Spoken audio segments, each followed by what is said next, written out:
नमस्ते। कोर्स 9 में हम लोगों ने चर्चा कर ली है प्रेजेंटेशन ऑफ डाटा। आंकड़ों के प्रस्तुतिकरण की हमने अच्छे से चर्चा की। आंकड़ों के प्रस्तुतिकरण में हम लोगों ने आलेखीय निरूपण की चर्चा की। आलेखीय निरूपण के अंतर्गत दंड आलेख, आयत चित्र, ये बहुभुज, आवृत्ति बहुभुज, इन सब की चर्चा हम लोगों ने विस्तार से की। दंडालेख में स्तंभ के आकार में, दंडालेख में हम लोगों ने चर्चा की दंड सामान्य, सब डिवाइडेड बार डायग्राम, मल्टीपल बार डायग्राम, इन सब की चर्चा हम लोगों ने दंडालेख में की। इस प्रेजेंटेशन ऑफ डाटा में स्तंभाकृति, आवृत्ति बहुभुज बनाने के लिए पहले हम स्तंभाकृति बनाते हैं। स्तंभाकृति के मध्य बिंदु को मिलाकर, मिडिल पॉइंट को मिलाकर जब हम लोग आवृत्ति बहुभुज का निर्माण करते हैं। लेकिन आवृत्ति बहुभुज बनाने में कभी कभी बिना आयत चित्र के भी बना सकते हैं। बिना आयत चित्र के भी हम लोग बहुभुज बना सकते हैं और बिना आवृत्ति के, बिना स्तंभाकृति के खींचे हुए भी हम लोग आवृत्ति बहुभुज बना सकते हैं। तो कभी कभी बिना बहुभुज के भी बना सकते हैं और बिना आयत चित्र खींचे हुए भी बना सकते हैं। इसके अतिरिक्त हम लोगों ने आवृत्ति के साथ साथ संचयी आवृत्ति वक्र भी बनाया। संचयी आवृत्ति वक्र, संचयी प्रतिशत वक्र, जिसे त्वरण भी कहा जाता है, ग्राफ भी कहा जाता है, इसकी भी चर्चा हमने पिछली कक्षाओं में की है और उसे प्रयोग में बनाया भी है। आज हम लोग चर्चा करेंगे केंद्रीय प्रवृत्ति की माप की। केंद्रीय प्रवृत्ति किसे कहते हैं? केंद्रीय प्रति केंद्र, देखते हैं ना, केंद्र बिंदु को अगर हम मध्य में रखते हैं तो उससे हम जान जाते हैं कि क्या उसका रिजल्ट होगा।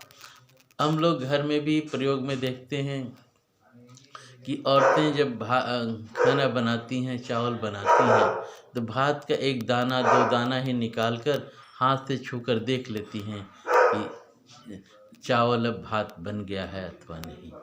दाल में भी हम लोग देखते हैं, दाल में भी अगर हम बनाते हैं, दाल के एक या दो दानों को ही देखकर बनाकर हम लोग अनुमान लगा लेते हैं कि दाल बन गया है अथवा नहीं। इसी तरह केंद्रीय प्रवृत्ति की माप है। ऐसी जो केंद्र के बिंदु को ही किसान अपने धान के फसलों को छूकर ही देख कर पता चल जाता है कि इस वर्ष उसका फसल किस प्रकार का होगा। तो इस प्रकार केंद्रीय प्रवृत्ति में जाने से पहले ये सब इसके बेसिक कॉन्सेप्ट हैं, मूलभूत अवधारणा है। घर में हम लोग चावल पका है या नहीं, एक दो दानों, तीन चार दानों को ही देखकर पता लगा लेते हैं कि चावल पका है अथवा नहीं पका है। इसी प्रकार चावल पका है अथवा नहीं पका है, लेकिन तो उसके चावल पका है या नहीं पका है। दाल को भी हम लोग पता लगा लेते हैं कि दाल से पका है या नहीं। तो इस तरह से हम लोगों को जानकारी हो जाती है कि क्या वस्तु स्थिति है। इसी तरह केंद्रीय प्रवृत्ति की माप, केंद्रीय प्रवृत्ति की माप में जब हम लोग जिस प्रकार किसी समूह या समुदाय का मुखिया उस समूह या समुदाय, जिस प्रकार किसी समूह या समुदाय का मुखिया उस समूह या समुदाय का प्रतिनिधित्व करता है, ठीक उसी प्रकार से केंद्रीय प्रवृत्तिमान या संपूर्ण समूह का प्रतिनिधित्व करता है। जिस तरह मैंने चर्चा की ना कि चावल के दो दाने, चार दानों को ही देखकर, चार पांच दानों को ही छूकर आदमी पता लगा लेता है कि इसकी क्या स्थिति होगी।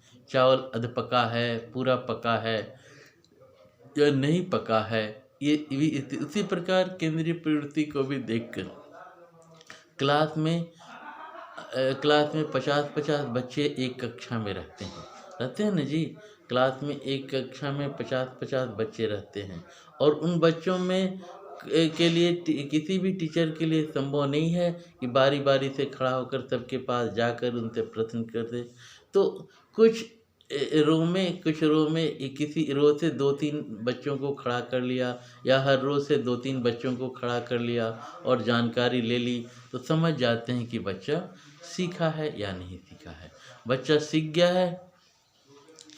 सीख गया है कि नहीं सीखा है, या फिर से उसको बताने की ज़रूरत है। ये स्थिति केंद्रीय प्रवृत्ति की माप की। केंद्रीय प्रवृत्ति एक समूह का प्रतिनिधित्व करता है। एक केंद्रीय प्रवृत्ति एक समूह का रिप्रेजेंट करता है, एक प्रतिनिधित्व करता है। जिस प्रकार किसी समूह या समुदाय का मुखिया उस समूह या समुदाय का प्रतिनिधित्व करता है, उसी प्रकार ठीक उसी प्रकार से केंद्रीय प्रवृत्तिमान भी संपूर्ण समूह या प्राप्तांकों का प्रतिनिधित्व करता है। इस मान को देखकर हम उस समूह विशेष के बारे में संपूर्ण जानकारी प्राप्त कर लेते हैं, महत्वपूर्ण जानकारी प्राप्त कर सकते हैं। तो बता दिया, जिस प्रकार दाल के 1-2 कण को भी देखकर आदमी देख लेता है कि गला है या नहीं गला है, पका है या नहीं पका है, ठीक उसी प्रकार किसी समूह या समुदाय का मुखिया उस समूह या समुदाय का प्रतिनिधित्व करता है। ठीक उसी प्रकार से केंद्रीय प्रवृत्तिमान भी संपूर्ण समूह या प्राप्तांकों का प्रतिनिधित्व करता है। इस मान को देखकर हम उस समूह विशेष के बारे में संपूर्ण एवं महत्वपूर्ण जानकारी प्राप्त कर सकते हैं। किसी समूह की केंद्रीय प्रवृत्ति को संक्षेप में प्रकट करने के लिए जिन मानों का प्रयोग किया जाता है उसे केंद्रीयवर्ती माप कहते हैं, केंद्रीय मान कहते हैं। फिर से एक बार हम इसको दोहरा देते हैं। जिस समूह की केंद्रीय प्रवृत्ति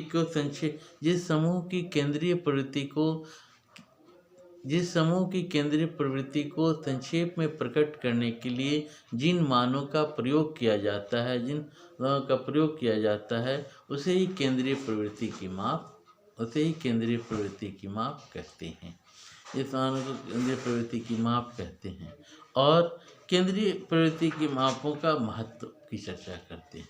केंद्रीय प्रवृत्ति की मापों के महत्व को चर्चा करने से पहले हम फिर से बता दें कि केंद्रीय प्रवृत्ति जो पूरे समूह या समुदाय का प्रतिनिधित्व करती है ना। इस प्रकार देखते हैं, डॉक्टर के पास जाते हैं तो डॉक्टर क्या कहते हैं, जाइए ब्लड टेस्ट करा कराइए, कहते हैं ना कि जाइए और ब्लड टेस्ट करा कराइए, खून की जांच करा कराइए। तो जब आप खून की जांच कराने जाते हैं तो ऐसा थोड़े होता है कि पूरा ही खून निकाल ले, थोड़ा ही खून निकालता है, और उसी खून के निकालने के आधार पर वो उसकी जांच करता है और अपने निष्कर्ष पर पहुंचता है, और उसी निष्कर्ष के आधार पर doctor line of medicine decide करते हैं। क्या दवाएं चलेंगी, इसका निर्धारण डॉक्टर वो जो खून निकाल कर निष्कर्ष निकाले हैं उसके आधार पर डॉक्टर डिसाइड करते हैं कि क्या इसका निष्कर्ष होगा, कौन सी इनको मेडिसिन चलाई जाएगी, कौन फायदेमंद होगी। इसी तरह ये एक्सरे का रिपोर्ट कराते हैं तो एक्सरे भी पूरे शरीर का वही थोड़ा ही होता है, जहाँ जो आवश्यक होता है जिसके लिए डॉक्टर प्रिस्क्राइब करते हैं उसी जगह के लिए हम लोग ये कहते हैं, उसी जगह का एक्सरे होता है, और उस एक्सरे का जो रिपोर्ट आता है उस रिपोर्ट के आधार पर ही दवा का निर्धारण किया जाता है। अब केंद्रीय मानों का महत्व, इम्पोर्टेंस ऑफ सेंट्रल टेंडेंसी। किसी समूह की संपूर्ण योग्यता को संक्षिप्त में जानने के लिए, पहला इसका महत्व है किसी भी समूह की संपूर्ण योग्यता को जानने के लिए, को संक्षिप्त में जानने के लिए। जैसे बताया तो उदाहरण दिया ना ब्लड टेस्ट का, छोटा सा ब्लड लेकर ही पता चल जाएगा कि उसका ब्लड रिपोर्ट क्या होगा, उसके ब्लड कैसा है, गाढ़ा है, पतला है, कितना स्नोफिलिया है, कितना TCDC है, हीमोग्लोबिन की मात्रा कितनी है, क्रिएटिनिन की मात्रा कितनी है, ये सब की जानकारी उस छोटे से ब्लड के अमाउंट से, मात्रा से पता चल जाती है। उस संक्षिप्त से ही पूर्णता की जानकारी होती है। अतः हम कह सकते हैं कि किसी समूह की संपूर्ण योग्यता को संक्षिप्त में जानने के लिए ही केंद्रीय प्रवृत्ति के द्वारा ज्ञात किया जा सकता है। दूसरा है किसी समूह के प्राप्तांकों की केंद्रीय प्रवृत्ति को जानने के लिए, किसी समूह के प्राप्तांकों की केंद्रीय प्रवृत्ति को जानने के लिए भी केंद्रीय मानों का महत्व होता है। तीसरा है किसी दो या दो से अधिक समूहों की तुलना करने में, किसी 2 या 2 से अधिक समूहों की तुलना करने में भी केंद्रीय प्रवृत्ति के महत्व की जानकारी होती है। और केंद्रीय प्रवृत्ति के महत्व की जानकारी होती है।